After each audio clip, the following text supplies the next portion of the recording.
It is a new day, ladies and gentlemen, in Colts universe, the multiverse, wherever you are a Colts fan. It is a new day in a new era in Indianapolis. Welcome to the Blue Stable podcast. I am Michael Pevia, as always, joined by me, our lovely co-host, Landon Oliver, Marcus, aka Culture Shock. It's a new day, gentlemen, but before we get to that new day, I must ask. Y'all were at the draft last week. Y'all were in Kansas City. All right. I know y'all probably want to talk about the barbecue, but before we do that, how was the experience? Oh, the Amazing. experience is great. I enjoyed it. Landon enjoyed it. I got there a day early, so I got a chance to go down there and go to the NFL draft experience where all the fans go in for free. And they go get to see the Lombardis, the helmets, the jerseys and stuff. I showed them that around day two, because we took like a detour route to get there. But it was pretty cool. It was pretty dope. Sharing my experience there. The pork was good as well. They gave us free pork. But meeting the players, we got to see Anthony Richardson down there. Landon gave him a good welcome to Indy. Wanted to get a few questions, but they was hating on this because it was Blue Stable, so you know what it is. But it was pretty cool. But I mean, we got to see the whole full experience. I think we've seen some things that most media people didn't get access to, and we got access anyway. So that whole experience was just dope. But I enjoyed my time. I tweeted this morning that they need to put the draft back in LA or put it in Vegas because I missed a few things so we can get that experience. So I mean, it was dope though. I enjoyed my time. Yeah, what kind of things were you missing, Marcus, huh? I don't know, the casino, in Vegas, LA is LA, who knows what may happen. We got to see Chase Young when we was down there. He was walking through the lobby before we got our credentials. That was pretty dope. The dude is a robot, by the way. I've seen Ryan Clark, Shannon Crowder, and Fred Taylor in the lobby as well. I mean, so it was pretty dope, man. I enjoyed my time. Yeah, it was fun for sure. He got there a day early. I didn't get there until the day of. So I walk in, it's all business all the time. It's time to go to work. That's what it's about. So yeah, it was really great. Kansas City just in general was fantastic. The people there were phenomenal. I met a couple people that were actually like natives of Kansas City, and they were asking me, how I was treated, how the food was, how the experience was. Everybody was really nice, very welcoming. So I always appreciate going to a place like that where people have your back. So shout out to Kansas City for that. And then yeah, I mean, it was just like I said, time to get to work, time for the draft, time to get this coverage in. And then on top of that, afterwards, the only like really like I guess like fun, cool thing that I did with the draft experience is we did get to see Fallout Boy. You already know. So saw Fallout Boy live. Those are my dudes. I saw Fallout Boy 17, 18 years ago. It was like '05. Oh man, Landon showing his age. So like it was really cool. Yeah, I mean, it doesn't seem like it should have been that long ago. But it was really cool to see them almost 2 decades later, which is just wild to think about that they've been around that long. And them still sound phenomenal. They were great, put on a heck of a show. I didn't go to Motley Crue. I didn't do that because one, I didn't want to subject myself to fat Vince Neil. Um, but I've seen Motley Crue twice before this, and this was like years ago, back when they were like banging, like good. So I didn't want this to ruin my Crew experience, and I heard some things about the show in Kansas City that they weren't on their A game. So it's probably a good thing I missed the Crew concert. But yeah, we had a great time. Like you said, got to welcome Anthony Richardson, shake his hand, welcome to Colts Nation. Uh, really, really nice dude. And although we didn't get one-on-one interview, I did get some questions in the post-draft presser. So I did get to ask some questions. So that was always cool. But yeah, it was a great experience. Was very lucky to go. So thank you guys first and foremost. Like I know I put that post out on Twitter, but thank both of you for welcoming me into the Blue Stable and giving me the opportunity to do what I love to do. And it just means a lot to have the support from you two and from the support from Twitter and YouTube and whoever's watching this right now. Just, I'm eternally grateful.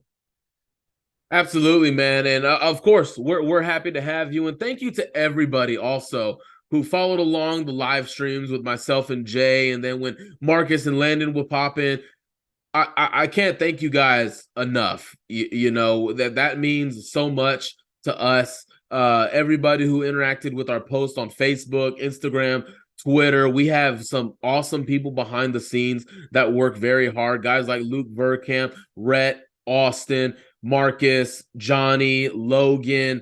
Eric. We have so many guys that work so damn hard. And your appreciation, guys. We thank you so much after such a big weekend. I know I said that on the live, but I just wanted to express that appreciation one more time. And we got to talk about the draft. We got to talk about this draft class. First off, too, though, one more Okay. special shout out. Shout out to Jack Guiley as well for the work he put in, for getting us prepared for the draft and doing those draft videos with me. There were some names that we went through that the Colts ended up drafting. So just to have a guy like that, as knowledgeable as he was, to sit down and talk football with, those were fantastic conversations. If you haven't watched any of them, even though there's some guys on there that the Colts didn't draft, there are guys on there that the Colts did draft.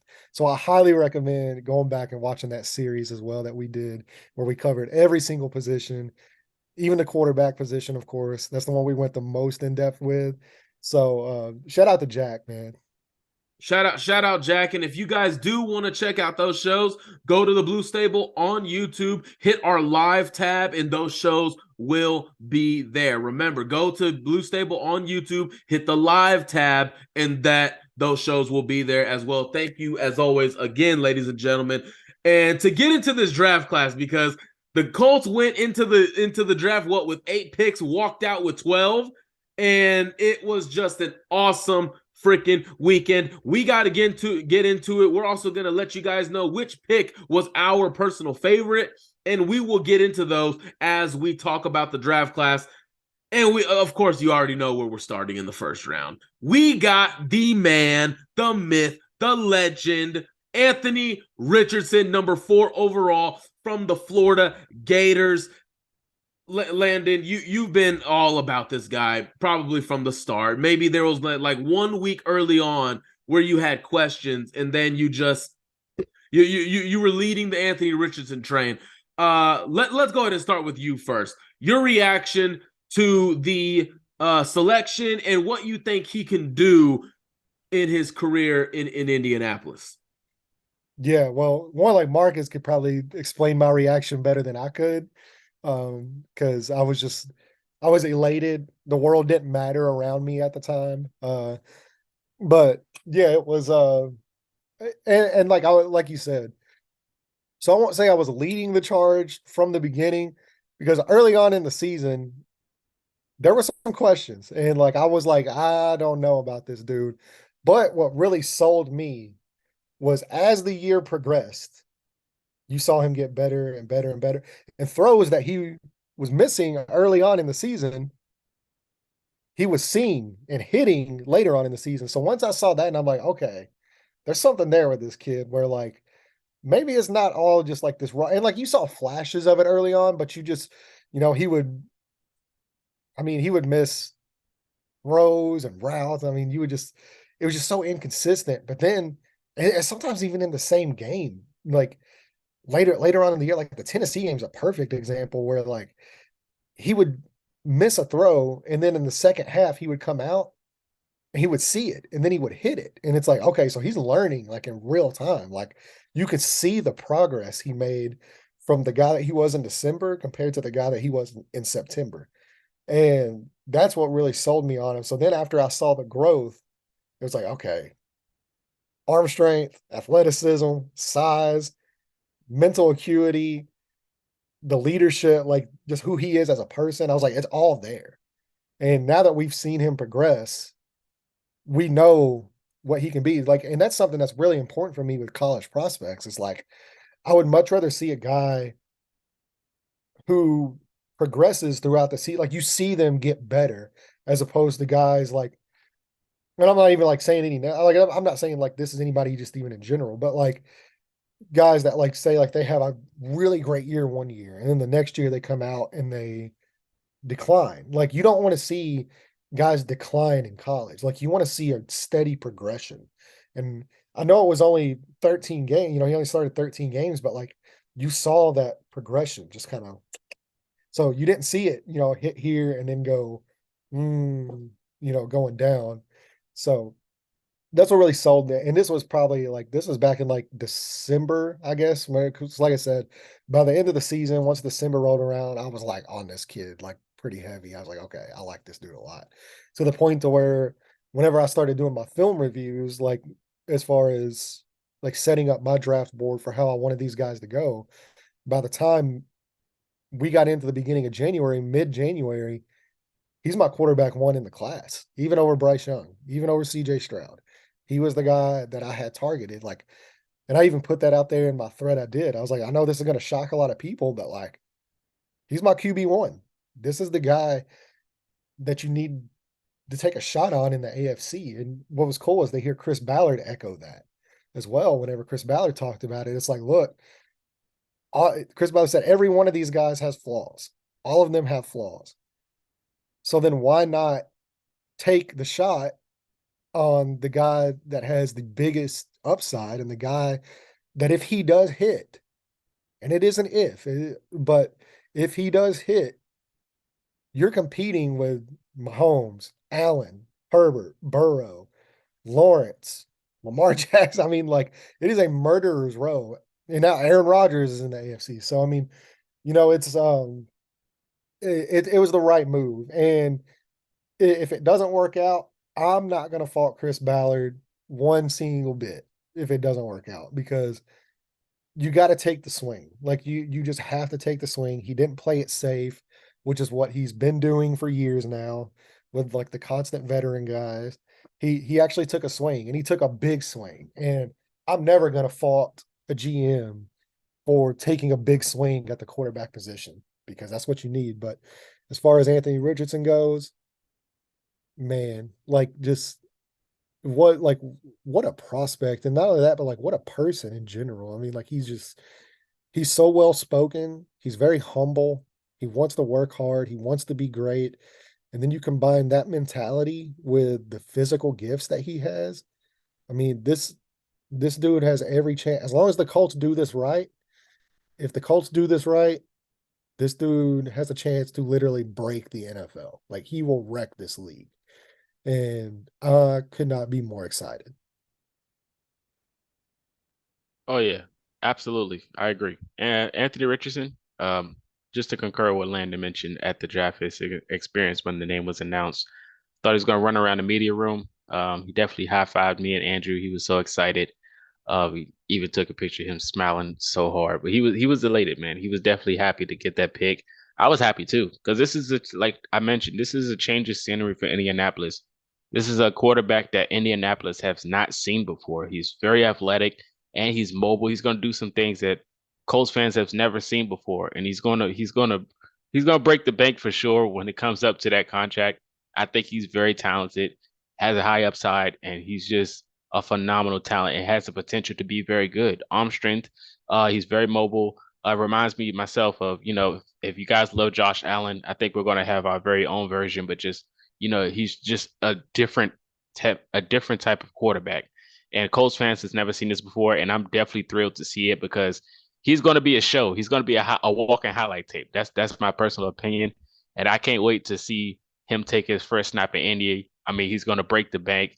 Ticket sales is going to go crazy. It's going to be fun to watch. I'm just going to enjoy the process. Definitely. And Landon, I believe this was your favorite pick out of the whole draft, right? Yeah. So Yeah, he's yeah, oh yeah, easily. And well, I wouldn't say easily, because this was like it was a really great draft. I was really impressed with the haul that they got. But yes, this was, I think, the combination of one, this was the guy that I've been in on now for 5 months, and this was the guy I wanted. And then we finally took a young quarterback. Finally, like it's been years of waiting for this, and they finally took that swing. And like, regardless, and that's why I was okay with any of the four. Like, and I even put that out there. It's like, look, I'm cool with any of these four guys. I just want to see them take the swing. But the fact that they took the swing to me on the only one of these guys that has the potential to be, I mean, you're talking about the best quarterback in football. Like, he has that type of potential. And I know that's kind of blasphemous to say right now because everybody's like, oh, Patrick Mahomes and like all these, like, yeah, it's a lot of projection. It's a lot of projection to get there. And I get that. But he does have the talent and that ability to where he's the only one of the four guys that were available that I could say pretty confidently, like, it would not surprise me if we're in 2025 or 2026 and he's winning the MVP award. That's some high praise. That's some high praise, and rightfully so, right? Because when I know we talk about like the comparison to Patrick Mahomes and could he be the best? Remember, Anthony Richardson is coming to the NFL after 1 year of starting. Patrick Mahomes had 3. And as much flack as he'll get as a head coach in the NFL, Cliff Kingsbury is a solid quarterback coach. So Patrick Mahomes was able to work with Cliff for 3 years in the same system, polished season after season after season. And you put on both of their films, you find a lot similarities in terms of getting out of the pocket, extending plays, unreal arm talent. The similarities in that perspective. The difference here is Anthony Richardson had 13 starts, and there you go, off to the NFL. Patrick Mahomes had 30 plus starts. Even with Mahomes coming out, I mean, he was viewed as a project. Like, yes. he was very much viewed as a guy that you were taking a risk. It was a risk. It was the shot. And a lot of these guys, like, to me, and that's kind of like another reason why I wanted Richardson, is how many of these guys now, year after year after year, that get drafted and you hear everybody say, well, he's a project, he's a shot. Like, I mean, this is a swing. You know, you're not drafting these guys for what they are, for what they could be. I mean, Lamar Jackson, Josh Allen, Patrick Mahomes, Justin Herbert, like all of those teams caught a lot of flack from fans and from other people whenever they drafted those guys because it was such a projection. But we've seen these guys come in. Jalen Hurts is another prime example, one that compared a lot to Anthony Richardson.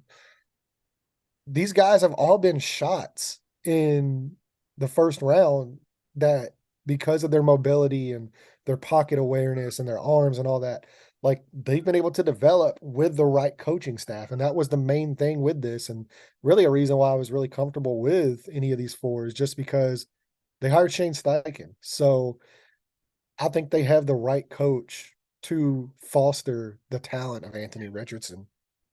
And not even that. Remember, you still got Jim Bob Cooter as the offensive coordinator, and then Cam Turner, who has worked with Cam Newton, Kyler Murray, guys who are like Anthony Richardson, who have arm talent, can play around in the pocket, can get away from pressure. So Cam Turner is coming into a franchise with a new, fresh quarterback. I mean, this dude is new. He's young. Like, if you guys in Kansas City saw him and invited him out, you would not be able to take him to a bar because legally he cannot go into a bar. That's how young and fresh and raw he is. Y'all would not be able to take him into a bar. So this guy, I mean, I'm excited about it. I know some people were like DMing me like, oh my gosh, you talked about Levis more. I'm like, the only reason why I bring that view is just to offer different perspectives about different prospects. Because we never know. That was the only reason. And I was on record. Anthony Richardson has the highest ceiling of all of this. Not even just me. I was following other people who said that. So this is, in terms of just potential, a home run pick. I think we all agree that he has the highest ceiling of all the quarterbacks in here. So, hey, it is awesome. I did notice on draft day when we were on live, you know, when they paneled into the Colts war room, guys were calm. They were quiet. They were calm. They were sitting down. And little did we know, with the next pick episode that came out today, they did their celebrating already before they even got on the clock, right? They did their celebrating before they even got on the clock. Houston goes CJ Stroud. And then it's heard in the background. Arizona has traded its pick. You see a look on Chris Ballard like, damn it, don't let it be Tennessee. Don't let it be Minnesota. And then it says Houston has traded back up. The room is excited, and they already know who they have before they're even on the clock. So this is a great pick, not to mention right now it may look bad, it may look murky, but guys, the AFC South is about to be a bloodbath. Literally. Trevor Lawrence, CJ Stroud, Anthony Richardson, and a motivated, pissed off Will Levis, who definitely has feelings about dropping out of the first round. So not just AFC South, AFC in general, but we got to worry about our own division, right? So I love it. I love it. As long as you got the new guy, I'm happy. We all love the pick. I am cleaning out most of my apartment. We're getting ready to move into our house. I stumble upon a frame of Andrew Luck, and man, I just had a quick pause. Like, man, we got Anthony Richardson now, but we love Andrew Luck still. So, Anthony Richardson, welcome to the freaking Indianapolis Colts. Now, let's move on to the next one. The 44th pick in the second round. All right. The second round. The Colts traded back twice. They were at 34 originally. I believe they traded back to 38.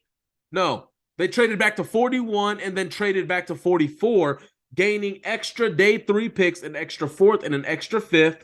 So they went in with 1/4, 3/5, ended up with 2/4 and 4/5, and then ended up getting an extra 6th round pick. So Chris Ballard was obviously trying to get more picks. He talked about it in today's episode. He was wanting to get more picks. You have more spots, more depth holes that you need to fill. So the next one, homegrown kid, Julius Brents. I know him as Julius. I don't know where, I'm not from the Indiana area. I don't know where Juju came from. I always heard him as Julius for the last 2 years. But let's go ahead and hop on the train. Juju Brents. Marcus, let me get your thoughts first on this one. The homegrown kid, Kansas State product. What do you think about the pick? How would you grade it? Man, I like it. I give it a B grade. A B grade for sure. Definitely could be an A, but that's only going off potential, basically a how he plays throughout the season. So I don't want to aim too high to get shot down faster. So I would definitely give it a B grade. It's a very solid pick. One of the best corners in the draft. Pretty much probably if the best corner, depending to some people. But you got a tall, lengthy corner who's pretty much a ball hawk. That's one of the things the Indianapolis Colts is missing, especially him being a homebody. And most of these guys that got picked from the Colts all pretty much had the same answer: determined and ready to get to work. And he's passionate, very passionate. I think he's very, very sticky in coverage, and he's going to be one of those guys that definitely has a Tyreek Woolen effect going into next season. A sleeper pick for sure. Tyreek Woolen, when he got selected, had the same type of effect. Went under the radar for a lot of teams, and then he got put in the right selection and happened to have a very good, solid year when he got picked. So I think Juju can have the same type of effect. I know you just mentioned Juju, but I think I'll call him Juju too now because everyone's saying it. But I think he can have the same effect like Woolen. I think he's very solid. I think he has the potential to be really good too. And he's definitely something the defense is going to need. I definitely think he brings fire to that defense as well. And pairing him with Isaiah Rodgers Sr., it's going to be fun to watch. Yeah, hopefully he's going to end up being the more likable Juju in the NFL. So, Landon. Yeah. I was a big fan of it. I think a lot of people kind of had him penciled in with the Colts for like quite a while. Saw the name in mock drafts pretty frequently. And for good reason. I mean, this is a guy, 6'3", broke the record at the combine for the longest wingspan of any cornerback that's ever been measured. So his wingspan's like almost like 7 foot. Like he's literally like a pterodactyl. Like the guy's built different. And to have all of that with the combination of like his like explosiveness and his size, like he doesn't have great straight line speed. Like he's not going to like blow you away with his 40-yard dash. But I think what's more important is the short area quickness. And like normally you don't see guys that tall with that kind of length move like he moves in the short area. And I know he's given, he gave your boy a few fits there, Quentin Johnston. There, I know TCU was not a big fan of playing him. Like, and then what was cool, what was funny too is like, so like going back and like watching that game. So that wasn't even actually like his best. Like that's probably one of his worst games as a college player, and he still ended up being responsible for 2 turnovers. Like, so whenever your worst game, as far as like in terms of like yardage given up, but you're still causing havoc and you're still getting the ball back. You're still setting the edge in the run game. Like he had one play in that game where Kendre Miller tries to bounce a thing outside of like Kendre Miller, like we had him on the show, big dude, doesn't really get tackled in the open field one-on-one very often. And Julius Brents like stonewalled him. And that's not something you see that often, from cornerbacks. And he's a guy that loves to get up. He will hit you. He will play run defense, and then he's got the length to be that boundary corner on the outside and the ball skills to make plays on the balls.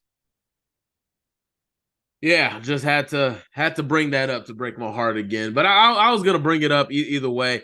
I didn't know too much about him in 2021, but watching Kansas State under Chris Kleiman continue to progress, get better as a program, and start winning this year, started paying attention to them a little bit more. Had a big game against Oklahoma State. They blitzed them in that one. Had a good game there. The first game against TCU, he wasn't really targeted a whole bunch, but then it came to the second one. Obviously, I was there in person, expecting a big game from Quentin Johnston. He had a big game, but when he wasn't being covered by Juju Brents.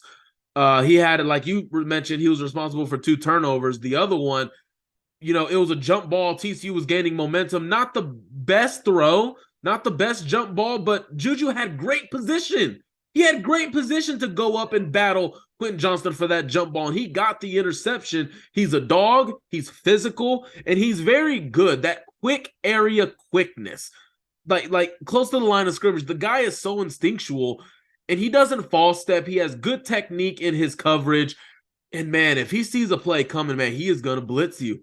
He is going to blitz you, and he's going to try and put you on the ground. So this was a great pick. You got your corner. You obviously had a big need there. Your only proven one. Your only proven outside corner was Isaiah Rodgers. You have Kenny Moore, who's going to be working in the slot. So, and after that, it gets really, really murky there. So you get Juju Brents. Some call it Juju Island. He's going to stay home in Indiana, play for the hometown team, Indianapolis Colts. I like this pick. I love me some defensive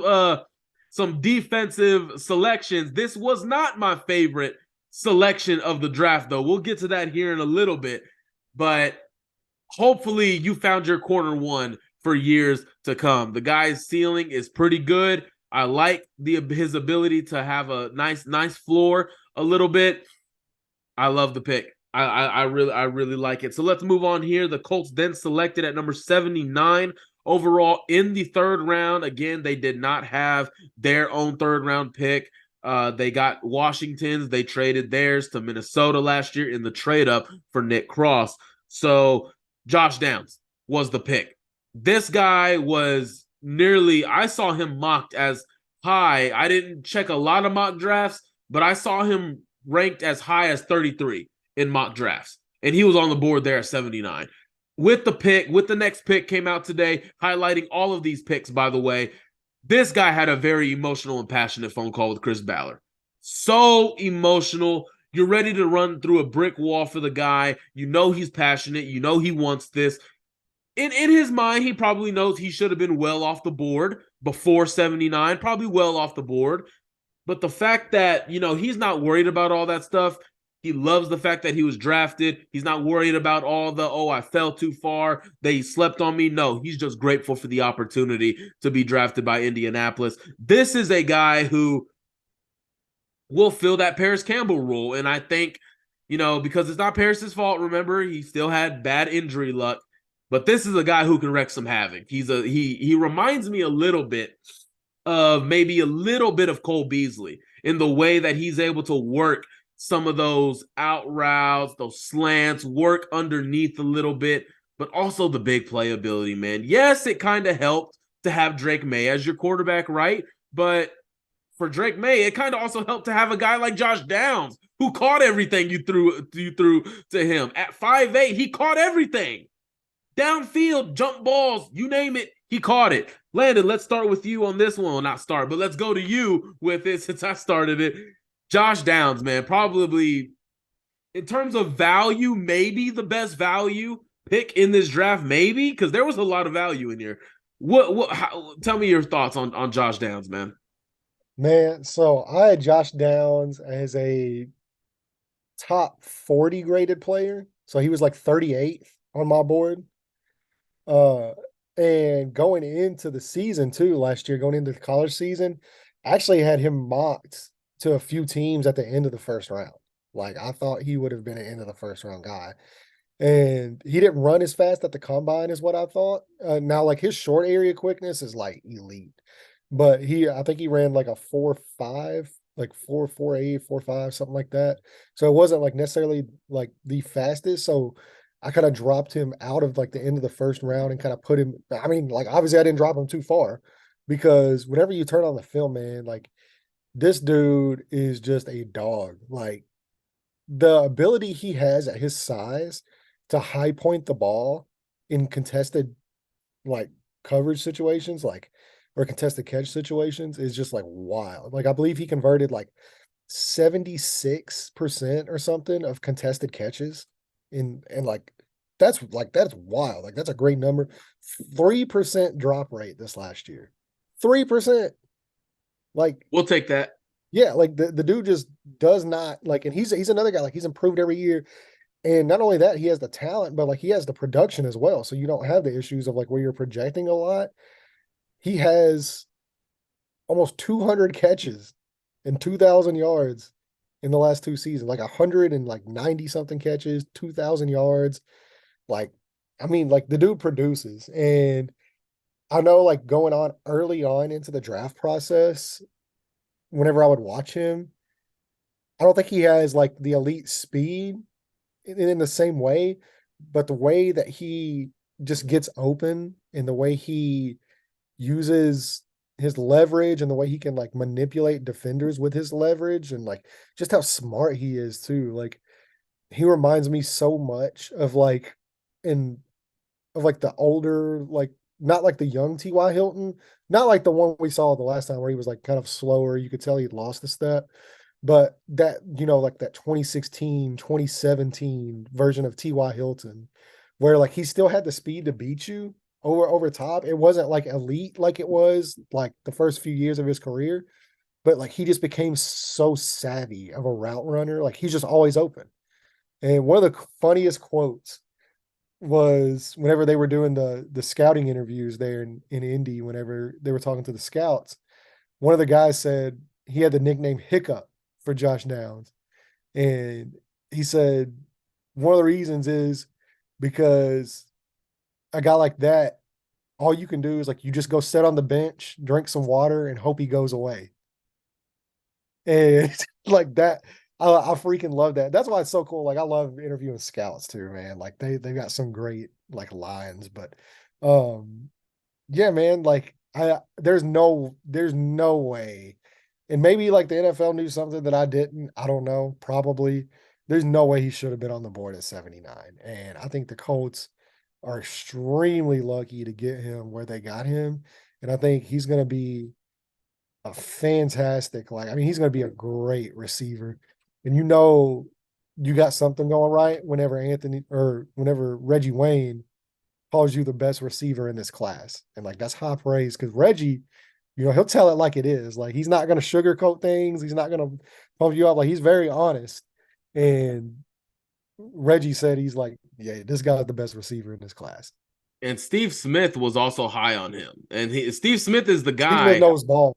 Yeah, Steve Smith is also the guy that said Cooper Kupp would be the best wide receiver in the league when he was drafted in the 5th round. He said that was ludicrous. So I would take Steve Smith at his word, especially Reggie Wayne, who should be on his way to the Hall of Fame as well. So that is high praise. I just want to throw that little nugget in there.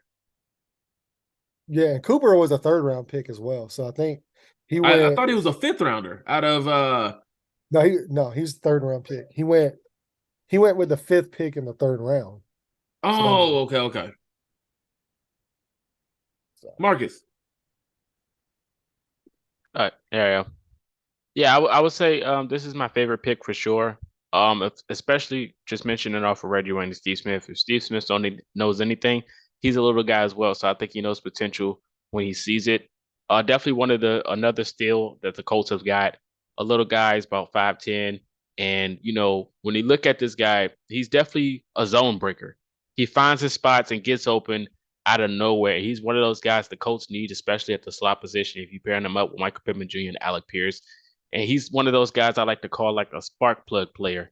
He's a spark plug for sure. That definitely something the Colts offense needs that I think personally been missing for a few years is a spark plug. It was one of those guys that could just spark up the offense at any moment. You pairing him and you putting him in a Shane Steichen offense with a Jonathan Taylor at running back, with a Anthony Richardson who could pretty much improve his game using a guy like Josh Downs as a wide receiver for him. I think this helps this offense tremendously. I think it's a great pick, in my opinion, personally. You look at a guy you guys mentioned like T.Y. Hilton. You mentioned Cole Beasley. I would even go further. Many Colts fans wanted a guy like Tyler Lockett a few years ago, and I think Josh Downs had the potential to be a guy like that. Even if you're a Commanders fan, Jahan Dotson, if you watch Jahan Dotson, they pretty much play almost the same, and they're almost the same height as well. So I think all of those guys, I think Downs has a potential to be a very solid wide receiver for the years to be. I'm not saying he's going to be the best receiver, but I think he's a good spark plug to boost your offense to get you yak. I would say yak yard, pretty much yak. If you need a guy like that, I think he's the potential to do so. A very good slot receiver, and I think it's a solid pick. Hopefully he does work out, man. Hopefully he booms in this league. That way we can go ahead and let go of that 2019 draft of he took Paris over AJ and Terry and Debo just to get away from that. I like the chances of this working out, though, especially when you got a young guy like Anthony Richardson, and Josh Downs is also a fan of that. So let's move on here to the fourth round. Tackle out of BYU, Brigham Young University, Blake Freeland out there, 106 overall. This is a guy who I feel like is a little bit more like a boomer bust prospect. The potential there, you draft it there, you draft for potential, and you work on it. Look, he's a young guy. He looks solid in pass protection, could maybe use a little work and run in run blocking, but Sperano liked him enough at the combine. There was a little clip in there, and he was also high about him in the process as well. Could be, maybe day one, possibly, depending on how far along he comes. Maybe has potential for a swing tackle because he'll be good depth to battle with Bernhard Raimann, hopefully make it a little bit more uncomfortable for Bernhard. Can't just hand the job away, right? Make it a little bit uncomfortable for him, battle him for a little bit. I'm interested to see how they handle him in the preseason games. But with Freeland, there's definitely more work to be done with him before he's ready to get on the field, in my opinion. Bernhard Raimann, I feel it was more along in the process than I feel Blake Freeland is, even considering Bernhard was a left tackle for 2 years, 3 years. So I like the pick still. This is potential. We spoke about it in the fourth round when me and Jay sat down. Look, you're not trying to find day one starters. You're trying to pick on potential. You're trying to pick on, ceiling, projection, all that good stuff. Landon, let me start with you, man. Blake Freeland coming over, trying to make some waves when he gets to training camp. What are your thoughts on? Yeah, well, I mean, this is just another guy, long, big. I believe he's 6'8", I believe. Yeah, 6'8".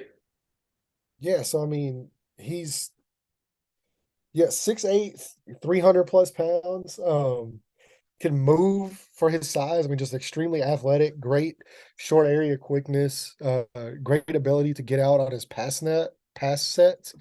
And that's really where he shined as like a pass protector. He does have some strength issues, so he needs to kind of, gain some weight, get better straight through. Very similar to like Bernhard Raimann, actually. Like, I know he's got longer arms than Raimann had coming out, but like very similar profile where like they're these guys that are just really athletic, great speed, great short area quickness, are able to really like affect things in the passing game just because of how well they are in those pass sets. But like they just need to add on lower body strength and their anchor and like getting, moving guys out in the run game. So I think this was a really phenomenal value. He's another guy that I thought would go higher than this. I thought he was going to end up being a 3rd-round pick. So for the Colts to get him a little bit later, it's just more value, which really this whole draft was like that. It was just value after value. And he's just a guy that I think can plug in at that swing tackle. He has experience. I believe he had two years at right tackle, 2 years at left tackle. So he's played both sides. And I think you just put him in camp and you see where the cards land. And if he comes out and he's, balling out for months on end in camp as a rookie, I mean, I got no problem throwing him out there. Yeah, I think it's a solid pick as well. Potential is there for sure. Very tall tackle. Definitely one of those guys you can plug in at any spot on the offensive line, especially with the scenario that the Colts are currently in. I think he can plug in very easily. We don't have to worry about switching someone's position and they have to change weight and things of that nature, playing out of spots on the offensive line. So I do think this is a solid pick. And this is a depth issue that the Colts have adjusted to, that they needed to do as well, because a lot of fans, including ourselves, had questions going into next season of what they were going to do with the offensive line, and they attacked that very early in the draft. They didn't wait. They seen their moment, they seen their guy, and they got him. So I'm happy that they attacked this very early in the draft. He was a very solid pick as well. Of course, DeJuan Jones was still there. He went a little bit later after this pick, but I think this is a solid pick for sure, and he's pretty decent. And I think he has potential to be very solid, especially with the core that we already have on the offensive line. He got good leaders ahead of him, so I think the sky's the limit for this guy. Yeah, I think there's a good mixture of vets, all pro bowler player, possibly in Braden Smith. He's certainly capable of playing at that level. And then you got the young guys, Bernard Ryman. I'm not sure if we consider Danny Pinter still as a young guy, but you got Blake Freeland in there. You drafted another kid out of Eastern Michigan. We'll talk about him here soon. So I like the fact that they didn't just sign vets and have them take up holes on the roster. Get young guys in here. Grow your own, and that's what Chris Ballard has always done. That's just a little appreciation that I want to show there. The next pick, okay, this one kind of shocked me a little bit. The fact that he was even still on the board. Okay, I thought he was going to be gone by now, but defensive tackle from Northwestern, Adetomiwa Adebawore. Oh my lord, this dude, he may sit 6'1", but he's got quickness. He has power. Ballard has already said he's going to be the 3 tech. So DeForest Buckner has a backup. All right. This dude plays all over the place. All right. I'm not entirely sure if you have any critiques at all, but the guy just plays football. His freshman year had a really good game against Ohio State in the Big Ten championship game. I mean, he was a solid player in there. Couple rushes, couple tackles for loss, big tackles for loss late in the game. And this guy is just active on a pretty bad, pathetic Northwestern team. Adetomiwa was just a player on that team. So this is another pick where Landon, I'm sure you agree. How?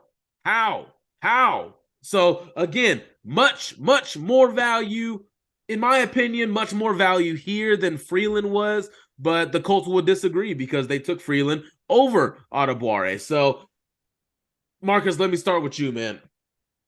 I like the pick. I like the projection. Hopefully he can blossom into a little something. But tell me your thoughts. A freak athlete, fastest guy in the draft at his position. Going into the on the 40-yard dash. Definitely a freak athlete. He got that dog mentality as well. Very easily can push any offensive lineman back when you lined him up on the line. So I think he's definitely a good role, a good fit to put in behind Buckner. And it's definitely one of those guys we need for sure. And I think he's gonna be loved in Indy very easily. Definitely just needs the snap counts when he gets on the field. But I do think backing him up for Buckner is definitely a boost. Something we need for sure. And he's a young guy. Don't have to go out there and get a vet. Plug him in very easily. Definitely a dog, and put him on that line next to Buckner or Grover Stewart. Well, putting him next to Grover, and will pay. I think that meshes very easily. And like we mentioned this earlier. I mean, we mentioned this at the draft. Me and Landon, we was talking about his 40-yard time, and I was like, he's like, yeah, I don't know about having him that fast off the line. I was like, well, worst case scenario, if somebody happens to throw a pick, he can hawk him down. So I think he'll be very solid moving forward. So I mean I like the pick for sure. Yeah, yeah. And just for reference, so this dude is 6'2", 283, 288, somewhere around there. Dude ran a 4.49. That is nuts. Like that is insane. And broad jump, 10 and a half. You saw me like he's got the explosion. 10-yard split was wild. Like he has crazy get off. And so he's a guy too that played, like Mike said, like he played all over. So like the stand up edge, 5 technique, 4 eye, 3 tech, like the dude did everything. But whenever you've watched him play 3 tech in college, dude wrecked games. Like the guy just absolutely destroyed people at 3 tech. So it's no surprise to me that whenever the Colts drafted him, Chris Ballard's like, yeah, he's a 3 tech, because I would watch him play 3 tech because the other positions, like he was good at, he could do, but man, whenever Northwestern lined him up at 3 tech, he just demolished people. And so like I think honestly, like if he played 3 tech through college, like the whole time, this guy's probably going like high second round. So to get him where they got, like, this is another one, man. Like, I just have no idea how this dude was available. And I know like possibly because like maybe he was a little bit of a tweener. So, he's not, DeForest Buckner, 6'6", almost 300 long, like he's got 34-inch arms. So I mean, like he's got like, Tommy's long, but he's just a little bit shorter. So like I don't know if people were just kind of scared off by like, well, we don't know where to play him at. But the whole time, whenever I'd watch him, like this dude's a 3 tech. Like you put him at 3 tech, it's over. Because that short area quickness, like he did 27, 28 reps on bench. And like I said, he's a shorter guy, but he has longer arms. So whenever you're doing bench press, when you got longer arms, you got a little bit further up, you got a little bit further down. So you might not get, Peter Skoronski, pushed out 30 reps, but the dude's built like a T-Rex. So yeah, he's able to kind of get those 30 reps. But Tommy, he's got so I mean, he's got the play strength, he's got the arm length, he's got the explosion, he's got the man, and like this dude is relentless. Like that's something too that always popped out to me watching him is like, not only is he an athletic freak, but like the dude plays his tail off. Like he does not give up. So like Marcus said, if somebody does throw a pick, say Juju Brents catches an interception, Tommy's on the field, he's probably going to outrun some running backs, try like getting there and getting whoever into the end zone. I mean, I just can't get over a dude that big that ran a sub 4.5. Like that is wild. Wild. He might be a bigger freak athlete than Anthony Richardson is. Because Richardson's tall. He's 240 and ran a 4.3. Or, well, 4.4, 4.43. Tommy's got like almost 50 pounds on him. And he ran a 4.49? Mm-hmm. That's crazy. That is crazy. So, yeah, I loved it. I'm super excited to have him in the building. Very great dude, too. Like, his care, like, people in that Northwestern program, man, like, they just rave about the dude. Like, they love that guy. And so I think he's a phenomenal addition. Super excited to have him in the building. And so it's probably, even though Anthony Richardson is my favorite pick, this would have probably been my second favorite. Like, I can't speak enough good things about that dude. I thought he was for sure going in like the late second round, like for sure going to be a second round pick. And I'm not mad at it, man, because if we go back and watch the live after Blake Freeland was taken, and even at that pick, Jay and I were already talking about Adebawore, like this is just a typical freaking Chris Ballard player right here. Athletic, high raw score, just quickness. He can split double teams eventually in the NFL. Like, and then here, sure enough, his name is called to Indianapolis. A typical Chris Ballard player. Value. We'll have our finishing thoughts on this class here at the end, but there's so much about this class to like. Tommy is definitely one of maybe the top 3 to be excited about. Let's move on here to my personal favorite pick of this draft. In the 5th round, corner Darius Rush. I don't know how. Again, I don't know. This is another player. I don't know how he was available in the fifth. He along with a couple other players who we were DMing back and forth about, us all three. We were eyeing different prospects. Rush felt like a natural pick when he was still there. It felt like a natural one, and he almost reminds me of a Kobe Bryant, not in play, not in style of play. He reminds me of just the secondary corner that doesn't get the love and praise that the number one corner on his same team does.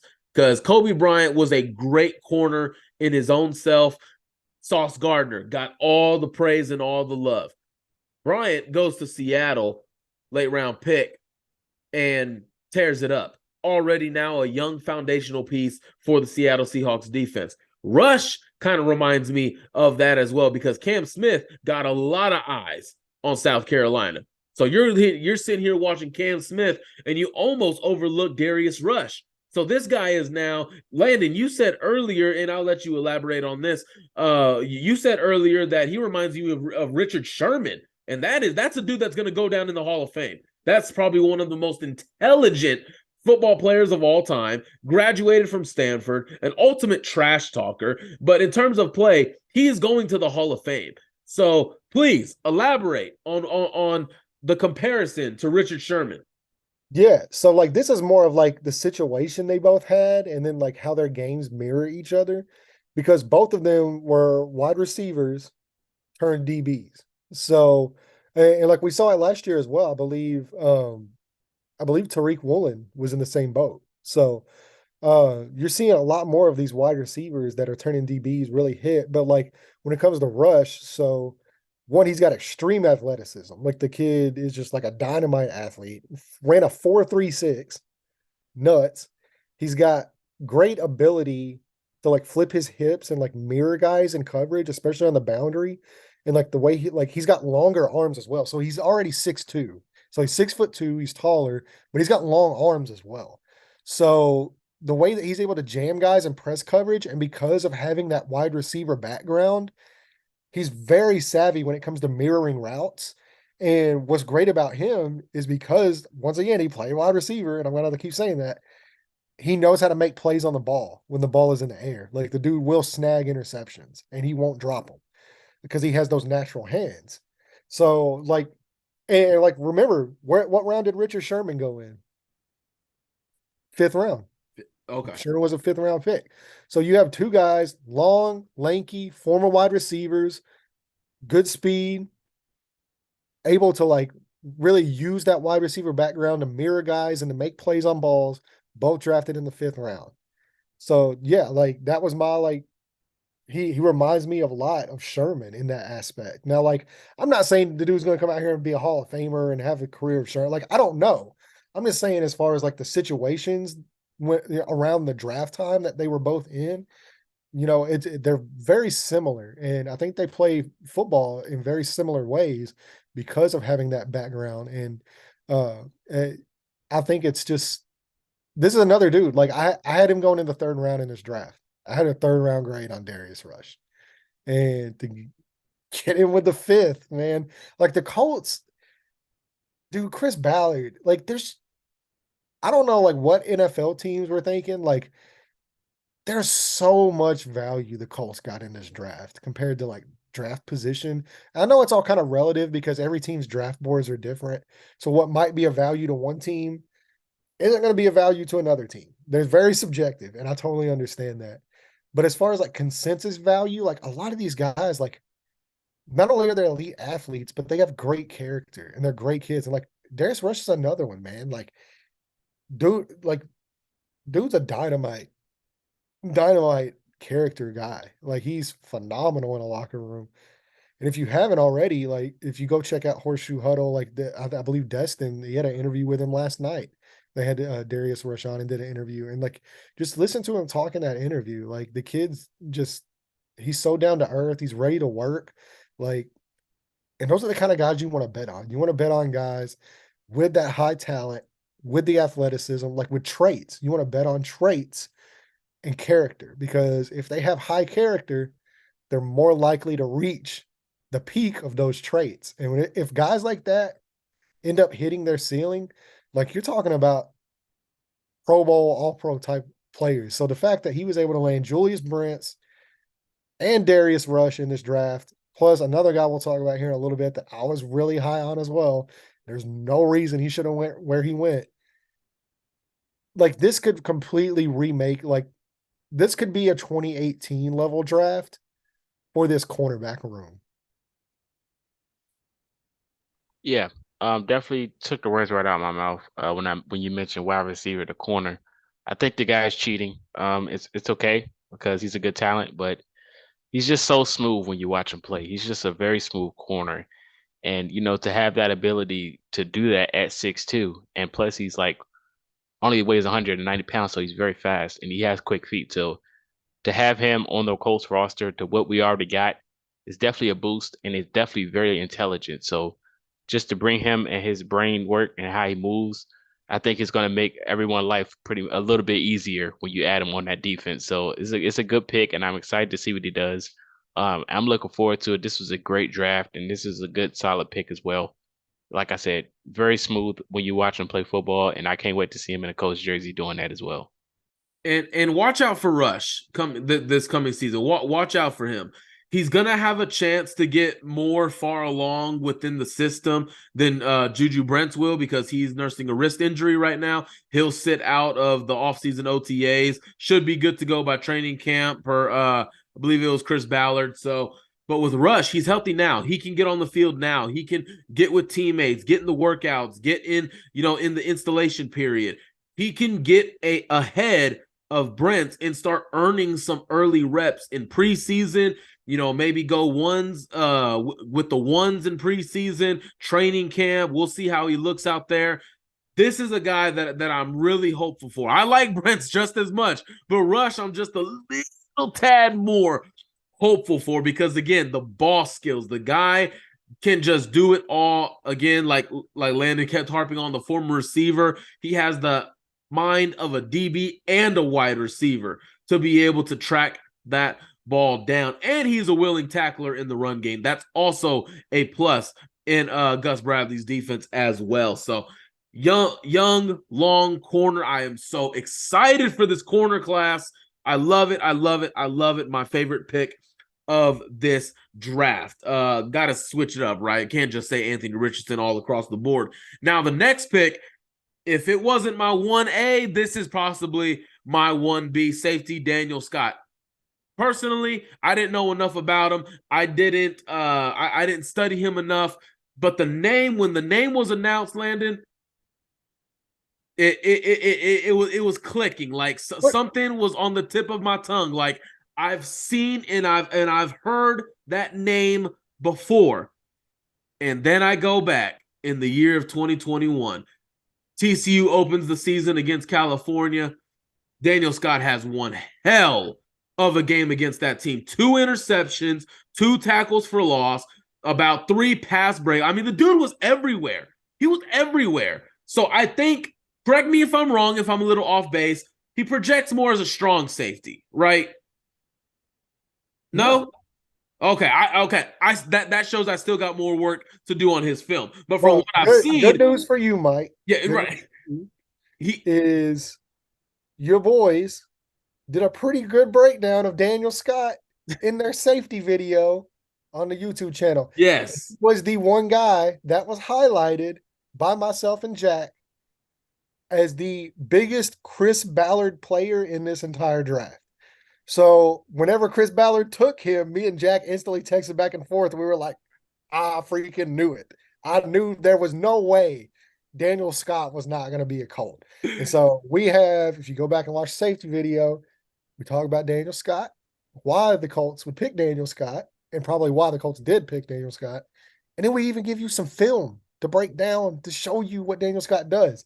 But that's all I want to say is if you're not familiar with him, you need to watch our videos. Yeah, I didn't know enough about him. Okay, so from what I saw, now of course got to go back watch some more rewatch y'all's video about it. The dude just plays nasty. He plays physical. You know, he's going to have a spot on special teams day one. You know, that's going to be a thing for him. Almost reminds me a little bit of Rodney Thomas. Just a little bit. Can play everywhere. Didn't see enough for me personally. You're saying there's more, so I'm going to take you up on it. But just his ability to diagnose plays at the line of scrimmage, get in the box, see what's coming, don't second guess, and hit the hole. Hit the lane, make the tackle. He is so active and so physical at the line of scrimmage. There's more to see, apparently, in coverage, which I'm excited to see. This dude, I love me some safeties. I loved Rodney Thomas the more I dug into him last offseason after the draft. I feel like this is going to be another guy who I'm just going to fall in love with. I love this pick. I love the defense. I love young secondary draft choices. I love it. I love freaking defense, period. If we could go all defense, I would have loved it. So you love this draft? I loved this draft. I loved the defensive picks. I loved it. I loved it, especially at corner. No more vets. Get young guys in, teach them, grow them. Let's go to the freaking Super Bowl. So you have Daniel Scott, man. You already got a good safety room, in my opinion. You got Julian Blackmon entering a contract year, by the way. You got Rodney Thomas, who showed great stuff. And the thing that I'm picking up with these guys, position versatility. Rodney Thomas can fill in at both strong and free. Nick Cross at Maryland showed he can play strong and free. Daniel Scott can play strong and free. So position versatility, I love it. I'm going to go ahead and pass it to you, man. I'm sure the people don't want to continue to hear me harp on defense, but take the floor, Landon. Tell me why Daniel Scott is that guy. Well, like for one, okay, so a lot of these guys as well, and I just want to point this out, they're going to be killer special teams players. Like they're going to be phenomenal special teams players.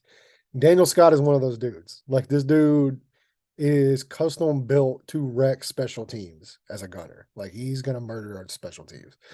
But he has a chance to be really good in coverage as well. And that's something that we talked about in our video is he shows very like he's got very great instincts for a safety. Now he doesn't have necessarily the greatest like hips and like he can kind of get caught like on deep routes. Like he's not going to blow you away with his straight line speed, but like good short area quickness, really good instincts, really good hands. Like he knows what he's looking at back there. And I know like he is a little bit older, so I think he's going to be 25 this year. So he's a little bit older of a player, which you kind of expect them to know what they're seeing out there. But once he sees it, man, like this dude is like he's like a miss, like he's going to make plays on the ball.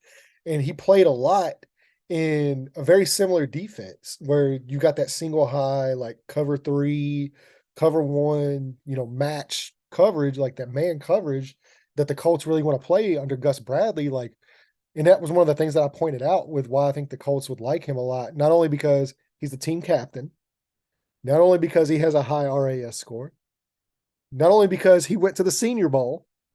So all three things, Chris Ballard, but because he's already played in a similar system than what the Colts want to run as well. And he's played in that system for 4 years now. So he's not going to have as big of a learning curve as maybe somebody that has only played a year or two in a similar system.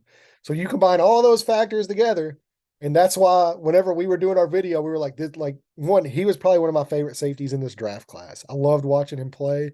I love the film. The film is phenomenal. But you combine all the other factors with the film, and that's why me and Jack were like, yeah, like this dude is like the biggest Chris Ballard player in the 2023 draft. So whenever we were sitting there, like I said, the Colts turned in the card and it was Daniel Scott. I immediately, like, he texted me immediately and he's like, bro, we called it. And I'm like, oh yeah. Like there was no chance that dude was not going to be an Indianapolis Colt. So I was super excited to see it. I think even though he was drafted in the 5th round, he's going to play special teams. I think he has a chance to make an imprint on this defense in year 1. Hey man, it's a solid pick. You guys mentioned his coverage. He's definitely one of those guys you could body over a tight end or a big wide receiver. I think he plays very well in coverage. So I do like the pick as well. You mentioned special teams. If anyone likes special teams more than me, then I don't know. It's a good debate because special team, when they make a big play, it just lightens my day because that's what we're known for. The pretty much Colts is their defense and special teams, and adding him to that, especially after players we lost, is going to be a huge boost. And I think for sure he has a potential to be, seen on the field more than others because of his experience and his knowledge of the defense that we run. So I do like the pick, and then like I said, if we can get guys that's tall and versatile that can do more than one thing, I'm all for it. So I do like the pick as well. If there's something about Chris Ballard I'm not going to complain about, is his selection on safeties. That's for damn sure. I'm never going to complain about that. Next up here, tight end, not double dip, got into the tight end position for the second year in a row. And Chris Ballard mentioned it. He unpromptedly, he mentioned tight end is one of the deepest that he's ever seen this draft cycle. And the selection is Will Mallory out of Miami. It kind of threw me off a little bit. I didn't know too much about him. I Landon, I sent you a video regarding somebody, a prospect that I really loved, doing the shuttle, and the dude just absolutely blasted through the shuttle. Right after him was Will Mallory, and he struggled with the shuttle, but it's not a knock on him. I just didn't know much about him. That was just a small little thing that I wanted to bring up. But the more I started, the last few days I've been getting into him a little bit. I like the pick. Again, I like it. You got Jelani Woods in the third round. Really good stuff he showed you. Probably didn't go to him enough in his rookie year. You get Will Mallory, who, again, shocker, had a high raw score for a tight end. Got wheels, has long legs, catches with his hands, and is another receiving tight end. I've said it even in our playing GM series. What's going to help your quarterback? More weapons. So get him young weapons that he can build chemistry with over time. Jelani Woods, go Will Mallory this year. You're blocking tight ends. You got Mo Alley-Cox. You got Faroa Brown on the roster. So not too bad there. I like this pick. Marcus, where are you at with this one?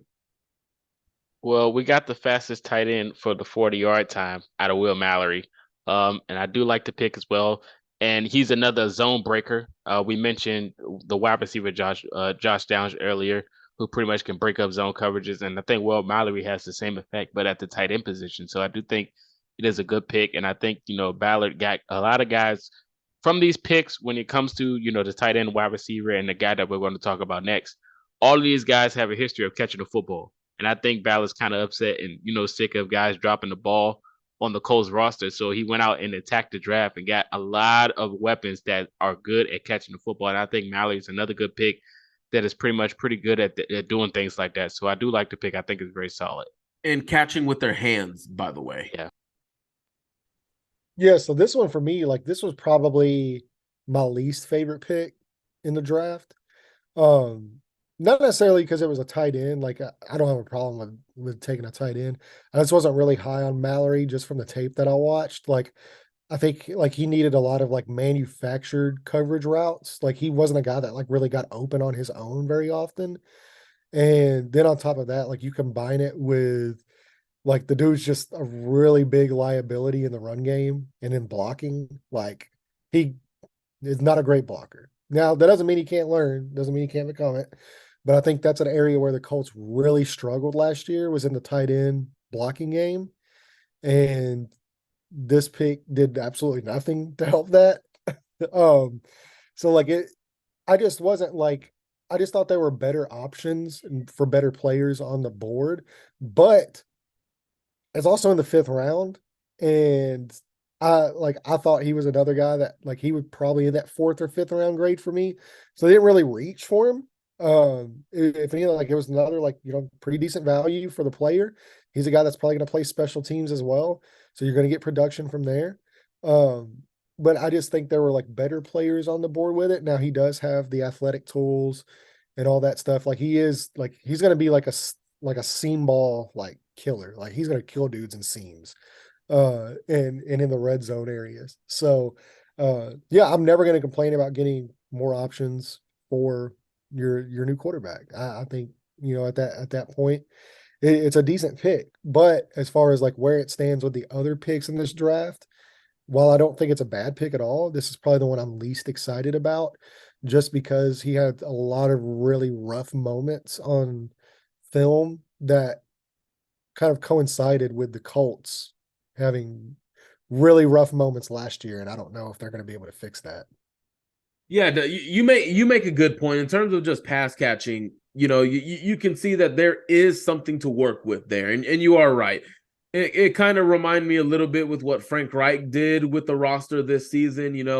Guys didn't necessarily create separation. Reich's play calling was creating some separation for him here and there. And you do make a great point about the struggles in the run blocking. I like the fact that they're adding competition again, because if you were contending, right, like we would kind of second guess the pick a little bit, but this is going to be an evaluation year. This is going to see who you can bring along, get these guys some playing time early. I mean, there's a lot of guys in this class that are going to see some playing time this season. So with Mallory, is he going to be pushing Andrew Ogletree? Is he going to be pushing Kylan Granson? Mo Ali Cox, if he can show better run blocking in training camp, I think he's got his spot secured, because that's really just going to be his role. Jelani Woods is something to work with as well. Showed good stuff in his rookie season. Didn't see enough of it, by the way. We all should have seen more. I like the fact that just on potential, a dart at the board, as a lot of people would say, as Chris Ballard would say, throw a dart at the board and let's see if we can hit on it. I'm not mad at it. Again, get a guy like Anthony Richardson who can throw some real well-placed balls, and see if Will Mallory can make plays on it, see if he can get his confidence up, get some consistency going. And really, this is really what this area of the draft is all about, right? Day 3, when you get farther and farther into day 3, there's some things to work on, and nobody's going to be a for sure pick. I mean, Will Mallory could get cut, for all we know. Like Yeah, plus that's too, like I think I just think Kylan Granson is a little underrated for what he brings. okay. And I think like I'm kind of projecting a little bit, but I think he's in for like that third year jump from tight ends. Like I think Kylan Granson's going to be a really good weapon for the Colts this year. And then like you said, they already have Jelani Woods. They already have, Mo Alley Cox, which I think this could be like, I would say like this would be the Mo Alley Cox replacement, but Mo Alley Cox still to this day, Mo Alley Cox is the best run blocker in this tight end room. And that's terrifying. Yes. So I just would have liked to have seen them kind of address this situation more. Like, and I don't know at the time, Payne Durham was on the board, which I think he might have already went off the board earlier than that. So Yeah, I think he was gone. yeah, so I mean, yeah, so like that would be a guy that I probably would have targeted for the Colts, just because I think he plays like very Jack Doyle-ish. And I think like the Colts need a Jack Doyle type of guy, like because they have guys that can stretch the field, run the seams. Like Colin Granson can run seams. Yep. Jelani Woods will murder people in seam routes. Like he will kill people. So like, and then like Pharaoh Brown, I'm like I don't really know much about. Like I wasn't a big fan of the Pharaoh Brown signing it like either. So this tight end room still has a lot of question marks, but Will Mallory is a talented player. He's an athletic player. And so we'll see if he can just put it all together. And, like to be fair, and maybe this is just me being really harsh too, because a lot of tight ends coming out of college, especially these days, they struggle in run blocking. Yeah. Like they all do. So maybe I'm just being a little bit picky. But like I said, I definitely have no problems with the pick. There were just some other value players there that I was like, all right, like this would be awesome if we got this guy. And what actually was funny about that is one of the guys that I was like, okay, I think the Colts really need to target this guy here. They actually got around like a little bit later. So it ended up working out fine. Yeah, in terms of what they could have done at tight end, don't even get me started. There was a guy who would walk in day 1 and be the best run blocker on the team, but we don't need to get into that. Well, there was a lot of medical issues with that situation that kind of popped up and red flagged. So I can understand a little bit why. Yeah, I mean, just little details, just Who knows? Who knows? Maybe in another multiverse that dream can come true. But in terms of just potential projection, we'll see where this goes. Hopefully, he can show some good stuff in the OTAs and then really get to training camp and see where he carve out a role on like field goal position in terms of his blocking, probably might not be inevitable. So we'll see, if he has to spend a year or two on the practice squad. That'll be encouraging to see because again, he's a guy who is athletic. Kind of reminds me of Drew Ogletree, late pick, athletic. See if you can work on some of that. Drew Ogletree, I feel like was a little bit more polished in his route running than Will Mallory was. So it's just again a potential pick, a dart at the board, see what happens, a camp body, see if he can carve out a special teams role. If not, try to develop him on the practice squad. Next up is gonna be here we go. Here, let's go with the running back out of Northwestern, Evan Hall. Now, the way you felt about tight end, I felt about this pick right here. I felt there were other guys in terms of pass catching, because the way he was talked about by Ballard and Steichen, he's going to be the pass catcher in this group. Thought there was some other guys like Deuce Vaughn out of Kansas State, pass catcher, fast, agile, just really tricky player. In terms of other running backs, Muhammad Ibrahim, Zach Evans. I mean, there were other guys. I don't even think Evan Hall was in my top 5 of the running backs left. So it was a little bit of a question to me.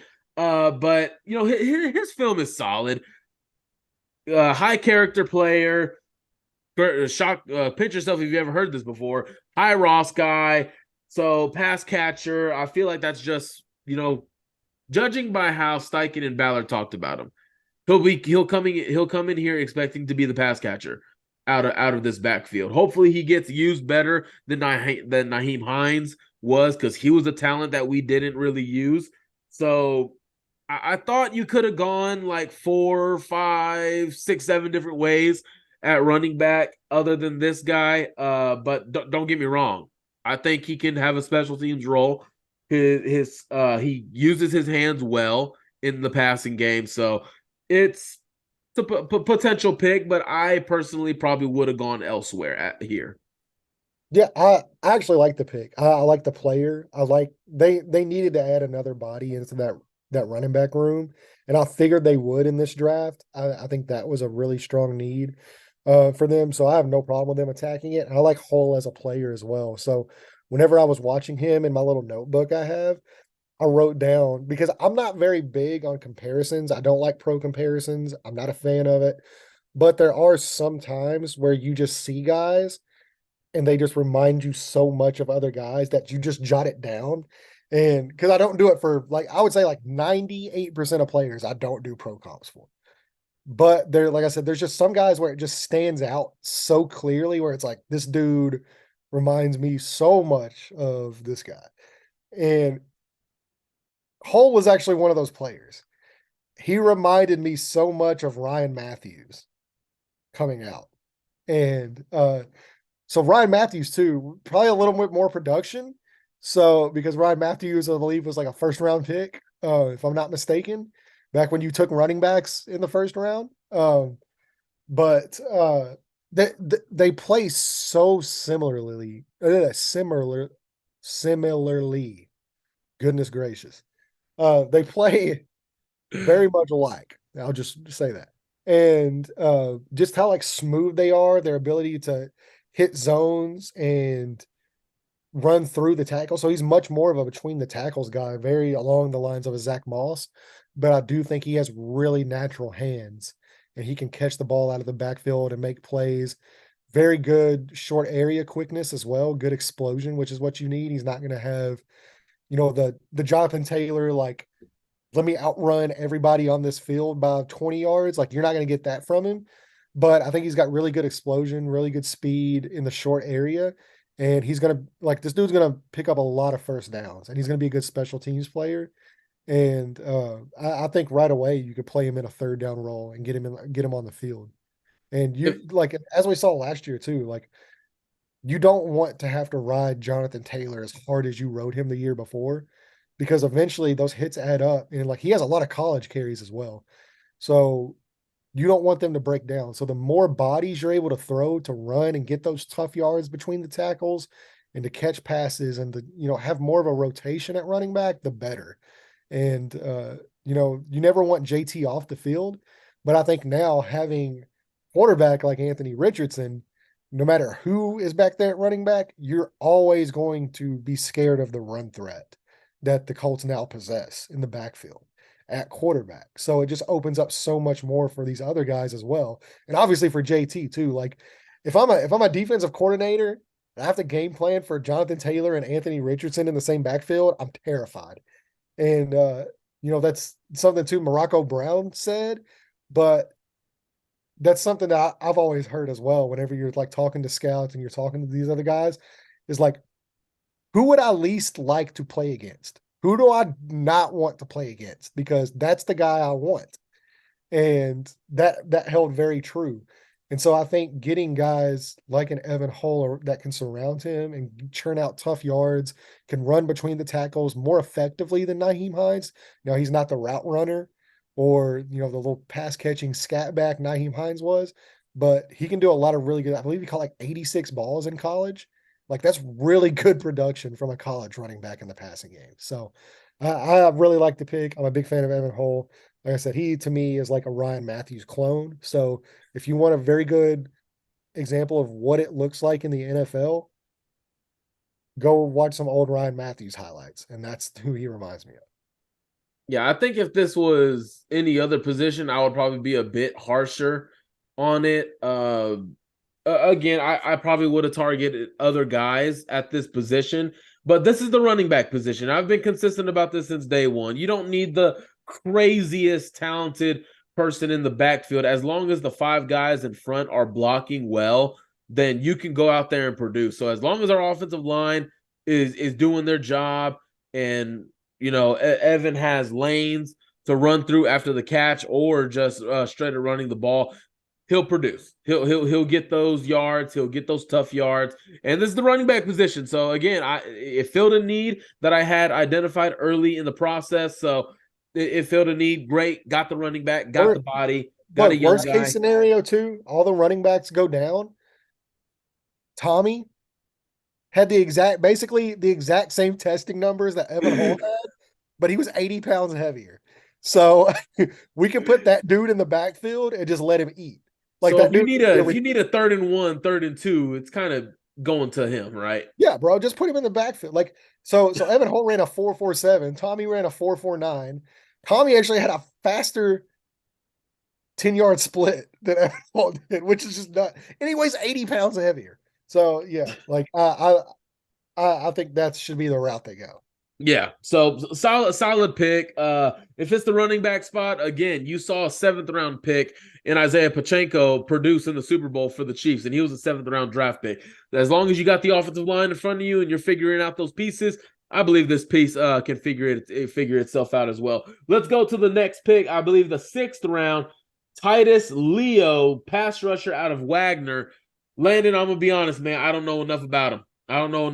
The small stuff that I have seen looks explosive, but at that level of college football, maybe questionable. Now again, EJ Speed played at a smaller level of college football at Tarleton State. Now he earned his 2nd contract with the Indianapolis Colts. So if you can, I haven't done enough on Titus Leo. I can't find enough. So yeah, I think this was a guy. He really started gaining traction at the East West Shrine Bowl.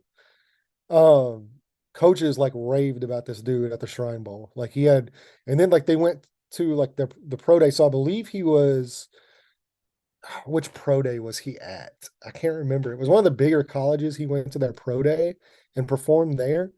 Not at because Wagner's too small. They don't have pro days, but he actually ended up going to a pro day at a bigger school. It's just the name's just escaping me right now. But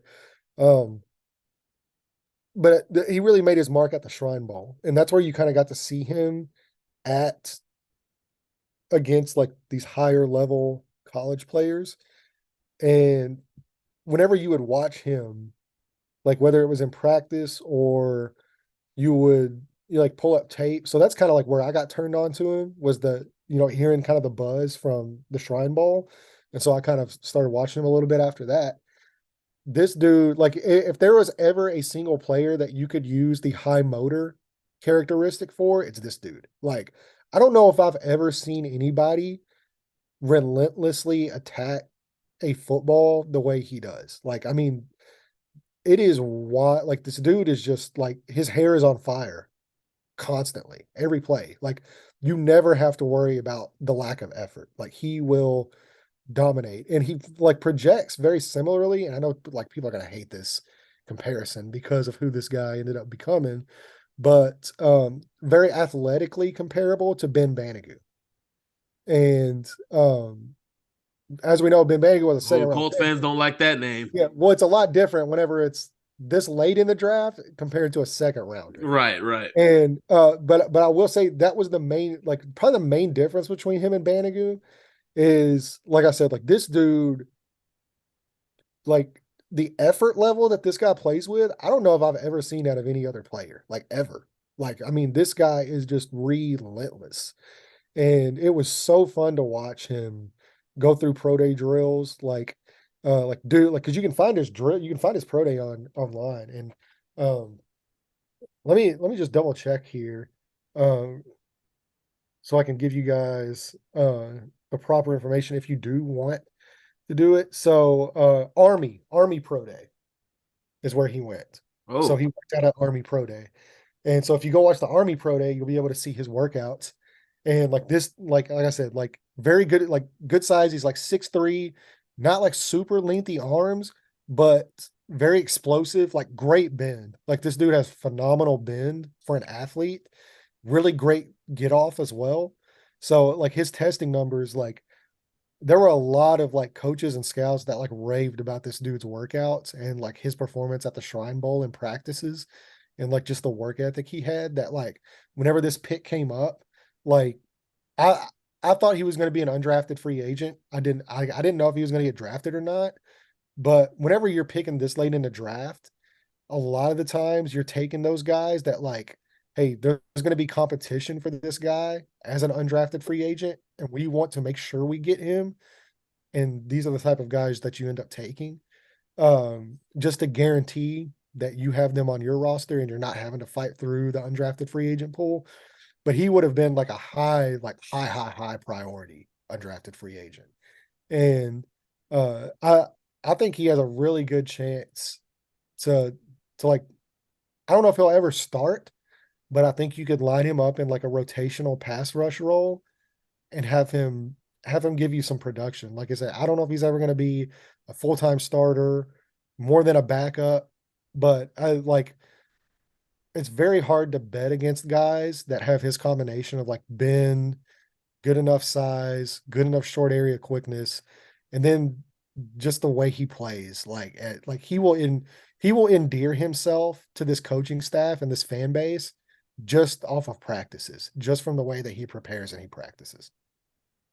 I like it. I'm gonna take your word on it, man. I'm really gonna take your word on it. Again, I'll have to do more digging. I don't know enough about Titus Leo to give my educated Plus, too, like opinion on him. what a name too. Can we just talk about Right. the name, bro? Like Titus Leo.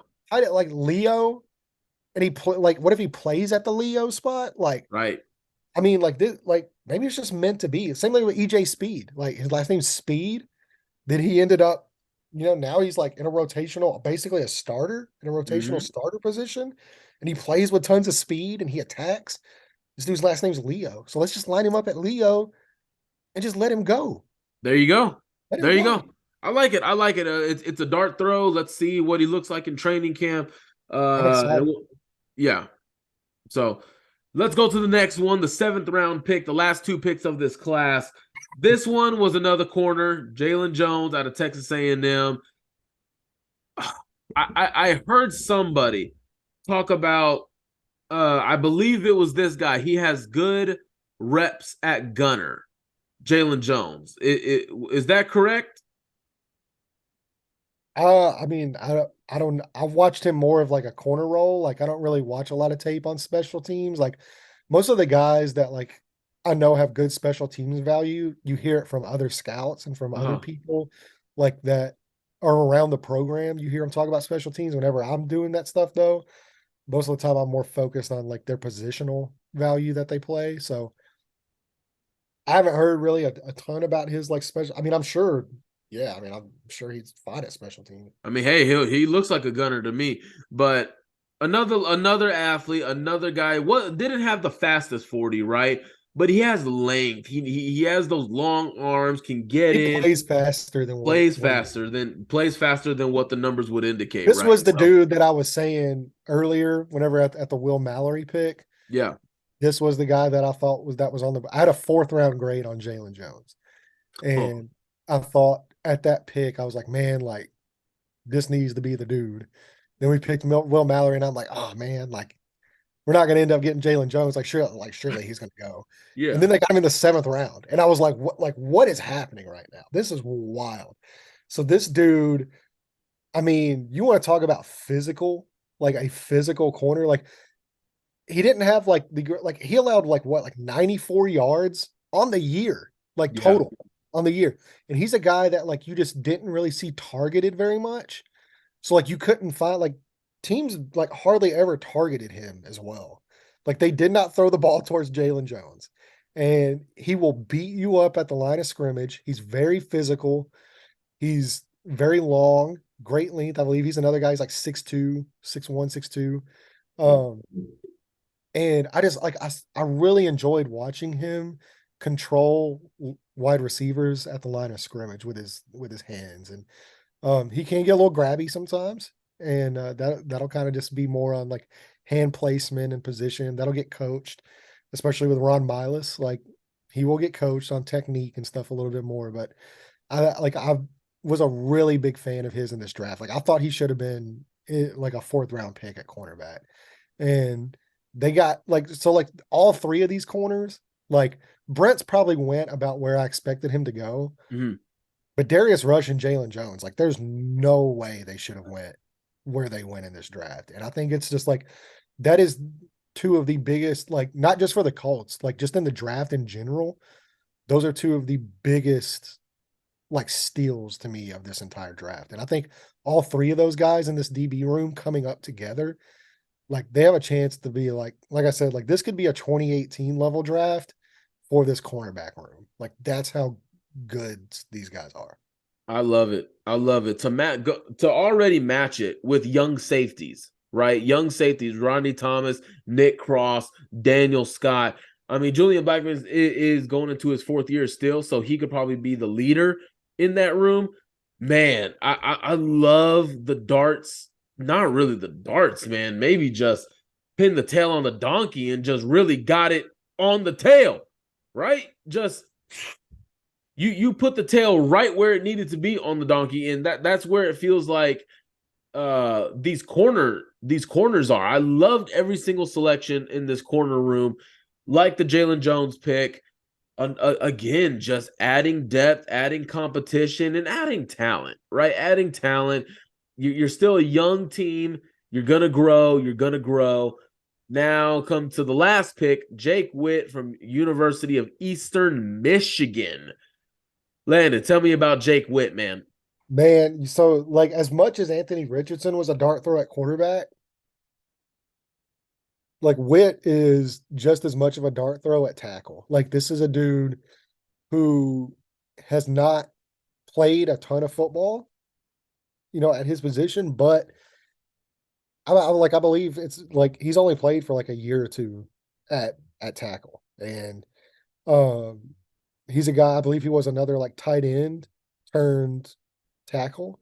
So he's still like you've got to have like patience with him, functional play strength, like kind of the same thing. Like I said, another guy very similar to Bernard Ryman, except this dude's length is like crazy. Like he's tall, he's lanky, but he is like super athletic. Like, I mean, crazy athletic.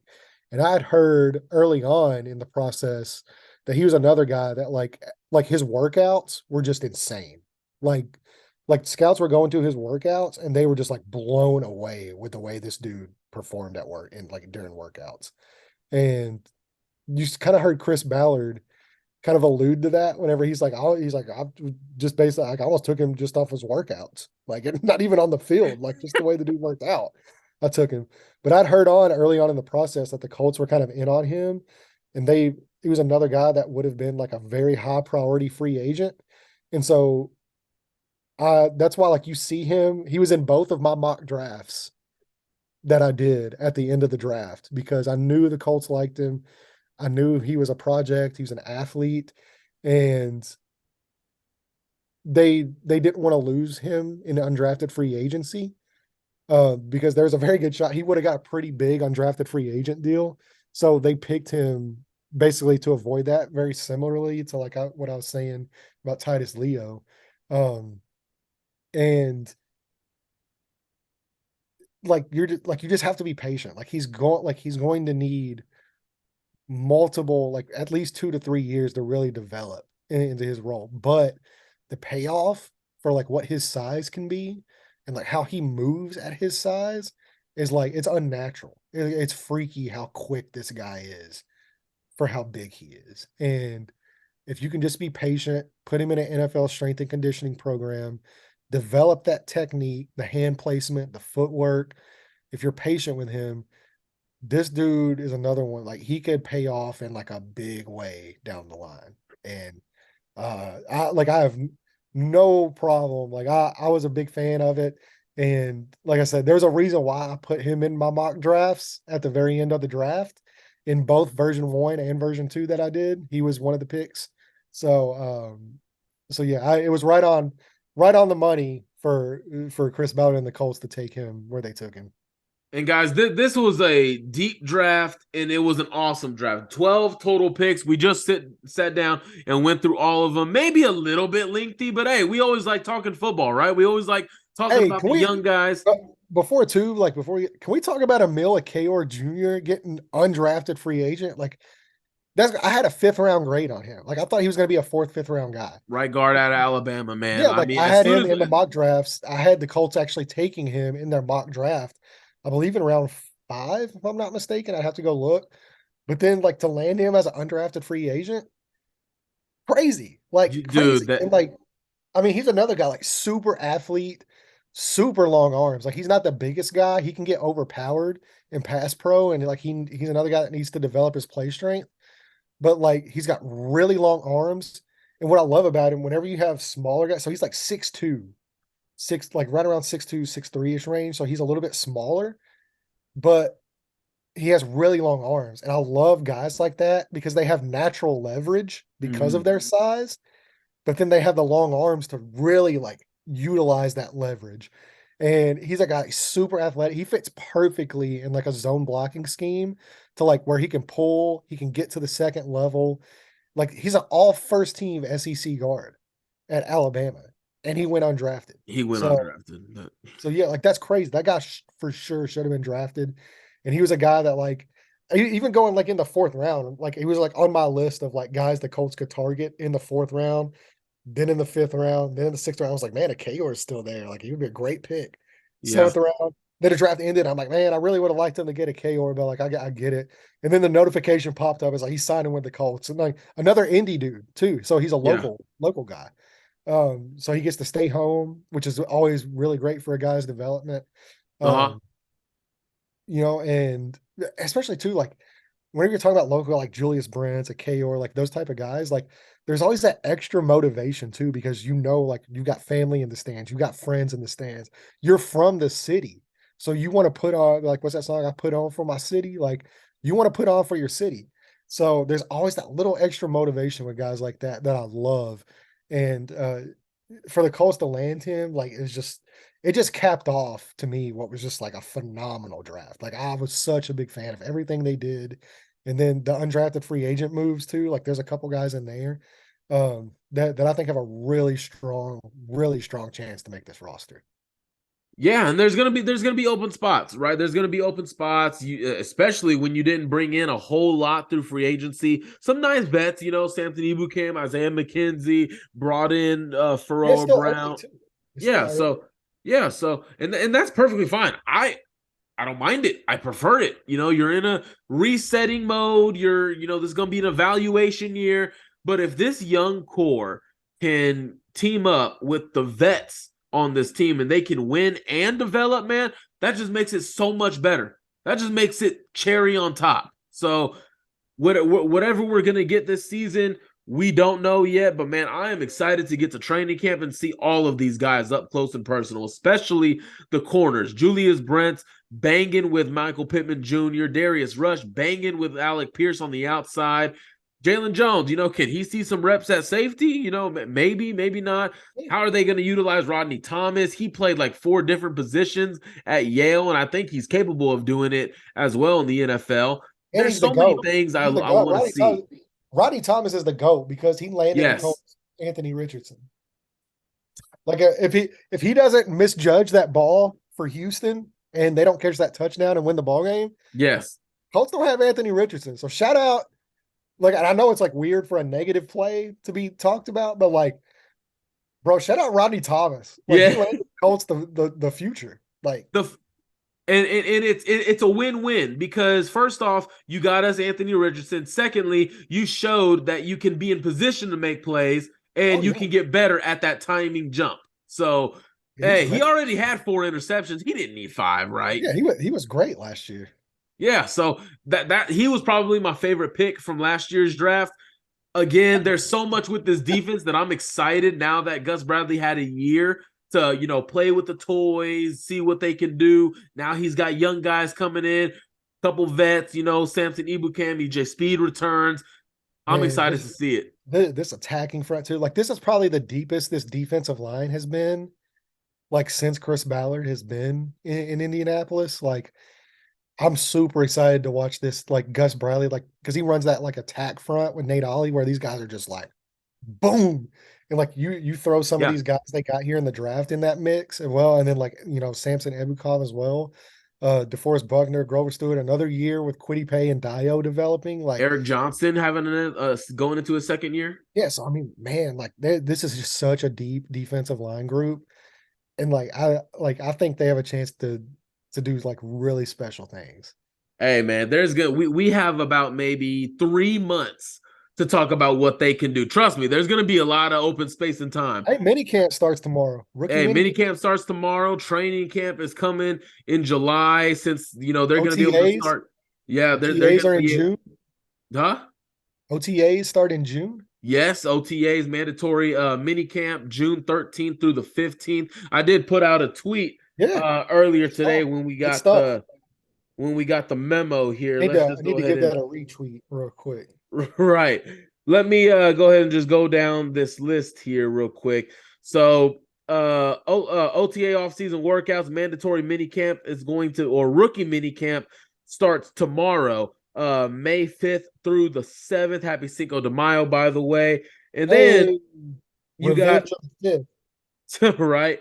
And then you have you got your workouts. You got it through May 23rd to the 25th.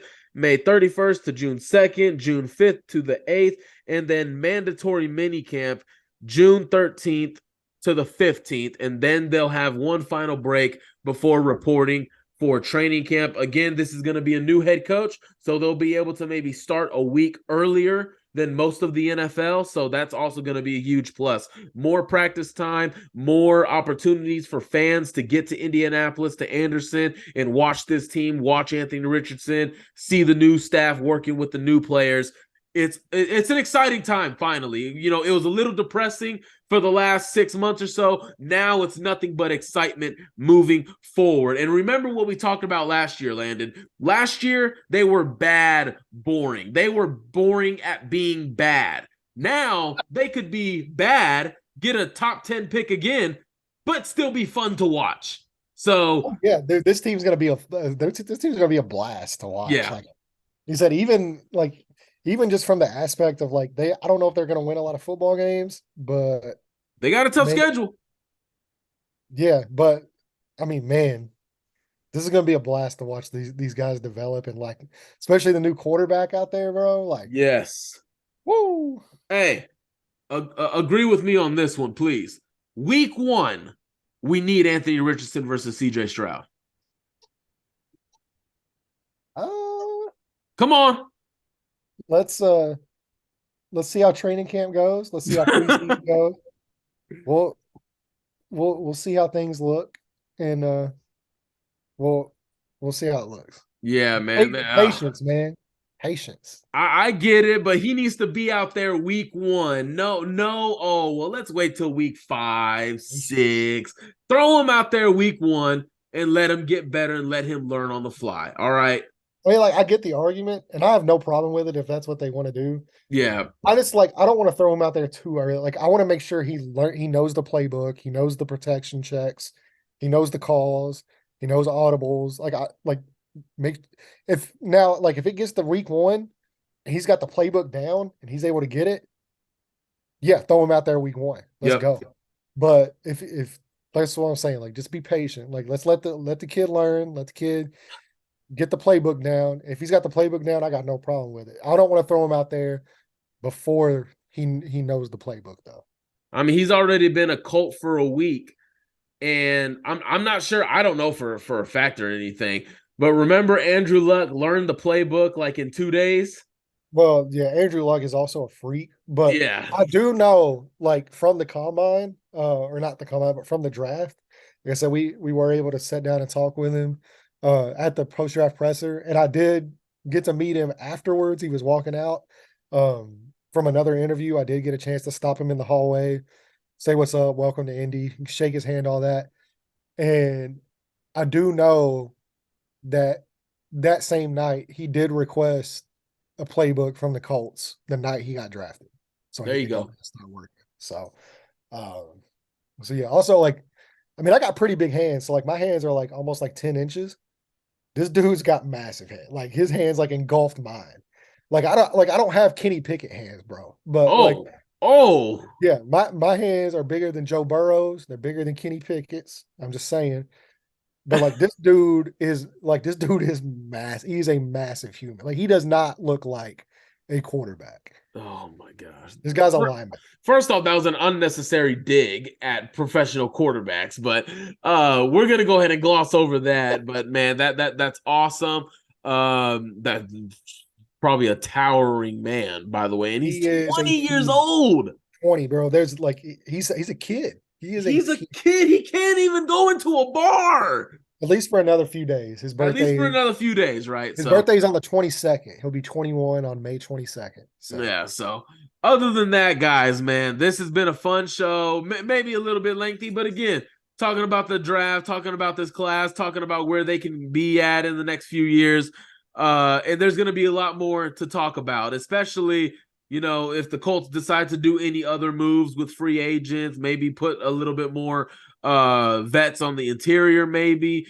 Personally, again, get the young guys, figure it out. Let's keep going that way. But other than that, Landon, you got anything else before we close it out? Nope, just ready for minicamp, man. Ready to get this show on the road. There you go. All right, guys. Well, thank you for listening to this episode of the Blue Stable Podcast. We will be back with you guys next week to talk about some position groups and where we can see, you know, today we talked about the class.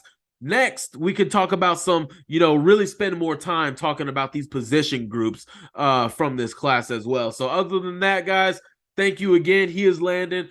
I am Michael. Thank you for listening to this show. We will see you next week.